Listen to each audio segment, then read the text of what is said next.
Greetings, loyal subjects of the Imperium of Man. I am Librarian Elias of the Adeptus Astartes. I am creating a series of recordings with the intent of educating the general populace of the dangers of the galaxy. All of this information comes from the Lexicanum provided to me by the Adeptus Mechanicus. I will be reading verbatim from their archives. This recording will cover one of the many foes the Imperium has, a space marine known as Jago Sevatarion. Jago Sevatarion, also known as Sevatar and the Prince of Crows, was captain of the Atramentar, the elite unit of Night Lords who were equipped with Terminator armor, as well as the first captain of the Night Lords Legion during at least part of the Great Crusade and the Horus Heresy. A Nostraman native and senior advisor to the Primarch Conrad Kurze, Sevatar was regarded as one of the most dangerous space marines of his day, comparable in skill to First Captain Ezekiel Abaddon of the Sons of Horus, Lord Commander Eidolon of the Emperor's Children, and Chapter Master Raldaron of the Blood Angels. Jago Sevatarion was born in City's Edge of Nostromo Quintus, more than a century before the Horus Heresy. As a child, he began displaying psychic powers. He was eventually taken into the Night Lords, showing himself to be a fast and deadly warrior. He eventually rose to the post of First Captain and Officer of the Chirotera, an inner circle of senior captains. Sevatar suppressed his psychic powers, but Conrad Kurze was aware of their existence. Sevatar had somewhat of a calming influence on Kurze, convincing him to withdraw during a standoff with Corax and his Raven Guard. During the Carnier Retribution, a battle fought by the Raven Guard and Night Lords during the Great Crusade. During the campaign, Kurze stated that the time to draw their brother's blood had not yet come. This perplexed Sevatar, who asked if Kurze had foreseen a day where such a thing would come to pass. Kurze replied that he knew the answer to Sevatar's question, as well as how the first captain was destined to die, and would divulge both. Sevatar, not knowing how he would inevitably die, did not raise the issue again. During the Chirot campaign, an event where it took warriors from 5 different Space Marine legions in order to pacify a world, Sevatar, alongside his subordinate, Krukesh, oversaw massacres of the civilian populace which caused tensions with the Imperial Fists under Sigismund and Fafnir Ran. After a heated verbal exchange with Sigismund, the Imperial Fist launched a surprise blow, which was blocked by Sevatar.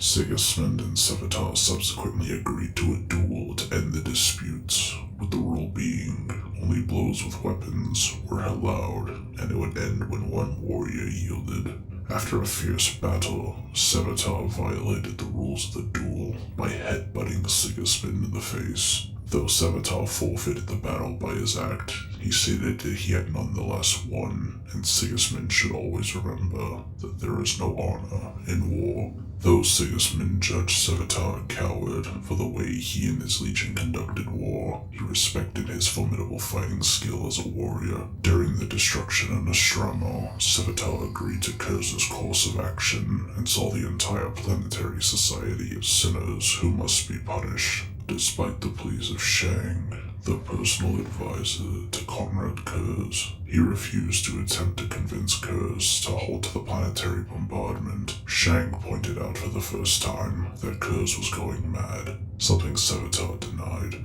After a heated argument, he condemned Shang as weak, but admitted that Kurze was becoming more unstable. During the bombardment, there were widespread mutinies among both mortals and space marines within the Night Lord's fleet, and Sevatar and his Atramentar brutally put them down. In the events leading up to the Horus Heresy, Sevatar was present with Captain Malkarian for the gathering of captains and commanders from the Night Lords, Iron Warriors, Alpha Legion, and Wordbearer Legions.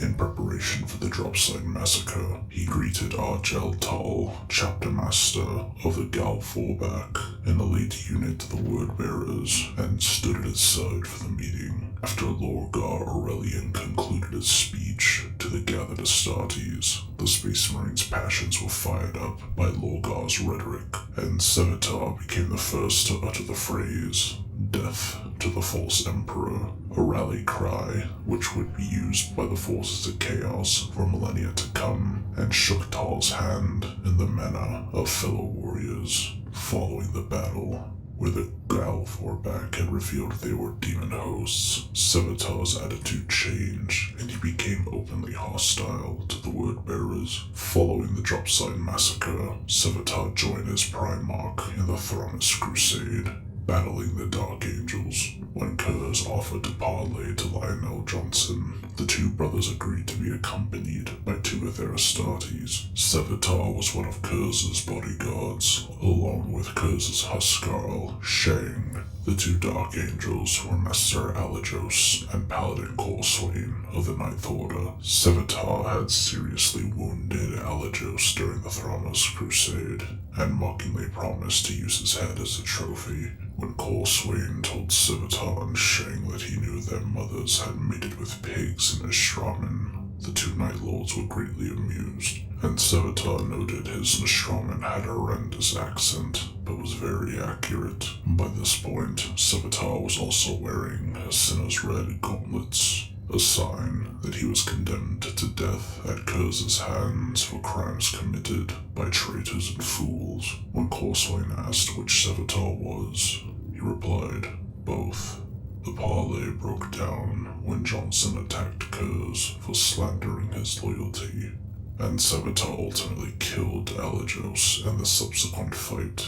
During a later period of the ongoing Horus Crusade, Kurze was badly injured by Lionel Johnson in a massive Dark Angels ambush at Shield. Rather than flee with the rest of the Chiroterra, Sevatar ordered the Nightfall, the flagship of Conrad Kurze and the Night Lords, to remain and help the slower ships evacuate. It subsequently fell to Sevatar to reform the 8th Legion survivors of the ambush, creating a new Chiroterra after killing two of its members, Malathos Kulm and Sel Herrick. Sevatar divided the Legion amongst himself and 5 of his brothers into 6 great companies that would be allowed to operate independently of Legion command. In an attempt to weaken Kurze, Sevatar used his long-suppressed psychic powers to enter Kurze's mind, but was thrown back by his Primarch. Returning to consciousness, Sevatar found the Dark Angels had discovered the Night Lords. Mustering the Night Lords' fleet, Sevatar was in the midst of commanding it and powering through the Dark Angels' battle line, when Kurze awoke and ordered his first captain to instead bring the Atramentar with him in boarding the Invincible Reason, the Dark Angels' flagship. Complying with his Primarch's order, Sevatar joined him in battle. However, his unlocking of his psychic powers shortly before the combat began to have adverse effects upon him. Sevatar lost consciousness during the battle as a result, being captured alongside the Atramentar. Later, Sevatar is found imprisoned by himself, still aboard the Invincible Reason. Whether his battle brothers have been transferred or he had been isolated is not revealed. He is at this point in terrible pain from his awakened psychic talent and believes he is dying. During his imprisonment, Sevatar is contacted by the astropath Altani from the Astropathic Choir of the Invincible Reason, who seeks him out to ease his pain and stop his psychic talents from killing him. The girl also warns him that when the girl's contact to a heretic is discovered, the young girl will be beaten until her spine breaks by the master of the choir, something that enrages Sevatar.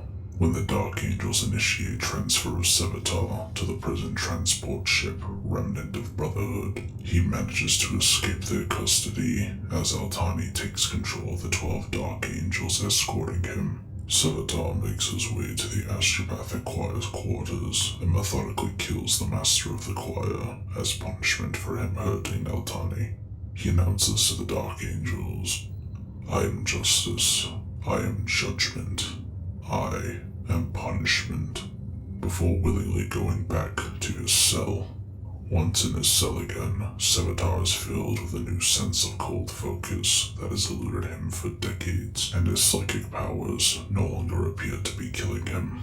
Towards the end of the heresy, it was said that Sevatar was eventually killed and was succeeded by First Captain Zosahal, a Terran-born Marine. Following his supposed death, the Etrimentar largely dissolved. Some, like Apothecary Talos Velcorin of 10th Company, put this down to Sahal not being an Astraman, but according to the Etrimentar asked by Mercutian, another member of First Claw, a squad designation of the 10th Company, the reason of the Etrimentar's dissolvement was mostly because the Etrimentar felt no one could live up to Sevatar's reputation. During a moment with his chosen, Kurze demanded Sevatar come forward, only to be informed that Sevatar was long dead, a revelation which left the Night Haunter extremely agitated. Mercutian confided to Octavia, the navigator of the Echo of Damnation, that he believed Sevatar was still alive, a prospect Talos dismissed. This concludes the information regarding Sevatar.